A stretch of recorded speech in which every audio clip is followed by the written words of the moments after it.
If you're not careful and you no-clip out reality in the wrong areas, you'll end up in the back rooms, where it's nothing but the smell of old yellow carpets and the madness of mono yellow, the endless background noise of fluorescent lights at maximum hum buzz, and approximately 600 million miles of randomly segmented empty rooms. These were the opening sentences in a Reddit post in 2019 that would start an internet phenomenon, and for one came Pixels, the start of the interlock horror series sweeping YouTube, the Backrooms. But before we start off this video, let me just explain why it's important that you not only subscribe to my channel, but also to Kane Pixels. Kane has made the Backrooms a sensation by giving his videos as much, if not more, care and effort than most major movies and TV shows. Here are a few clips. Hello? Hey guys. Is there anybody here?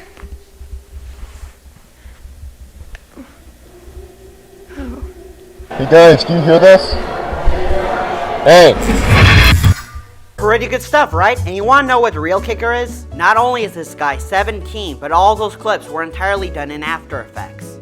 Oh my god! Yep, you heard that right. None of these are real hallways being filmed. That's because the effects are blended so well together you can barely tell the difference. So please, don't just subscribe to my channel, but the Canes as well, and support local talent.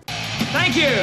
So going back to the debunk, I'm gonna be covering the theory MatPat has been suggesting on Game Theory. The idea is, in Backrooms, our world is just one big simulation, and the Backrooms is the place you go to when you no-clip out the level box. Oh, this is heavy. Now let me get one thing straight, I love this theory. I don't always agree with all of MatPat's theories, but this one really seems like a contender. I just don't believe this is where we're going with the series. I'll leave a link in the description below for that video as well. But for now, let's start at the beginning. A very good place to start, as I am told. In 1989, a company called Async, through some wacky science experiments, creates a portal to the Backrooms as well as causing a massive earthquake. This matches up perfectly with the real-life San Francisco earthquake of that year. It's looking bad over here in Oakland. The electricity is out in much of the city, and we have a bad freeway collapse. But wait, there's more. Because of this experiment, weakening the dimensional barriers or whatever, the number of people who no-clip into the Backrooms began to rapidly increase. So Async now has two options on the table. Oh guys, we killed countless people, and God knows how many innocents are gonna be trapped in the Backrooms because of us. I say we just fess up. Okay, Jeff, love that you're thinking ahead, but here's my counter offer. What if we didn't? Also, there are some bacteria monsters, but we'll get to them later. So now that we all know what the Backrooms are, let me explain why it's not some out-of-bounds level box. MatPat's theory states that if this world is a video game, then the Backrooms are where all the unused assets are kept, like an informational video. While it's true most video games have a folder for unused assets, potentially for DLC, you're unlikely to explore this folder by moving your character around. Secondly, the theory also states that the random objects lying around are the same as the ones you would pick up for your inventory. Whilst it's interesting that Kane chose to focus on one of these objects, if we were to consider that objects as big as the car can make their way into the Backrooms, I think it's safe to say that a rope or an axe are also possible if you drop them into a null zone by accident. You are technically correct. The best kind of correct. So, because I see no reason to beat a dead horse, and because this was such a well-crafted theory, I'm just gonna move on and expose the real culprit to the Backrooms weirdness, which is none other than...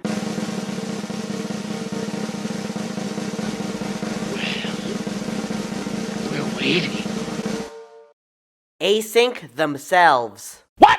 Confused? Let me explain. You see, Async isn't exploring the Backrooms for nothing. They got big plans. In the video presentations, we see that Async attempts to create more portals to the Backrooms for commercial storage and housing. Now keep that in the back of your mind, as in the video Missing Persons, we see an Async employee get separated from the search party after they vanished before his eyes. That video was said to have taken place in February of 1990. However, in the video presentations, we see that same Async employee reappear in the facility. What's the kicker here? That video was taking place in August of that same year, showing that people in the Backrooms are not just no-clipping through space, but through time as well. And because Kane's Backrooms explains all the weirdness as a byproduct of some weird science, I would like you to consider a much more likely path for this series. That Kane Pixels the Backrooms is just one big time loop. That all these different areas and locations are just different parts of the Backrooms that have been been misplaced from time, from a timeline where async has succeeded in terraforming the Backrooms. The best example of this can be seen in Found Footage 2, where the video purposely draws your attention to how normal everything looks. That's because through an attachment video called Home, we learned that this room was marketed and used in Async's housing program, which means that this part of the Backrooms is from the future, a future where Async succeeds in terraforming the Backrooms, but also inadvertently created bacteria monsters.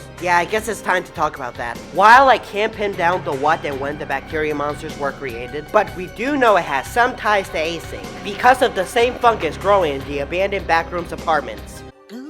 And in another unlisted video by Kane, we see a clip from The Simpsons briefly interrupted by a commercial. Why is this important? Well, the episode in question is titled Bark Gets Hit by a Car. Spoiler, by the way. Anyways, that episode came out in the glorious year of 1991. However, the cough medicine commercial comes out in the year 2000. But it's not what the commercial is about that convinces me of this, rather when it's played.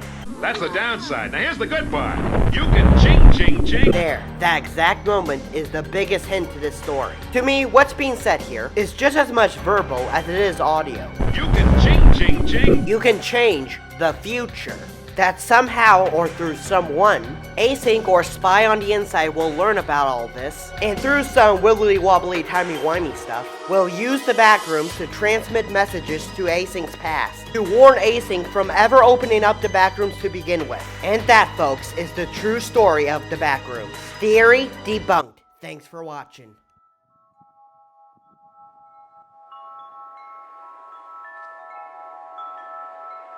Hey guys, it's Connor again. Just wanted to apologize if it seems like I'm not uploading as much.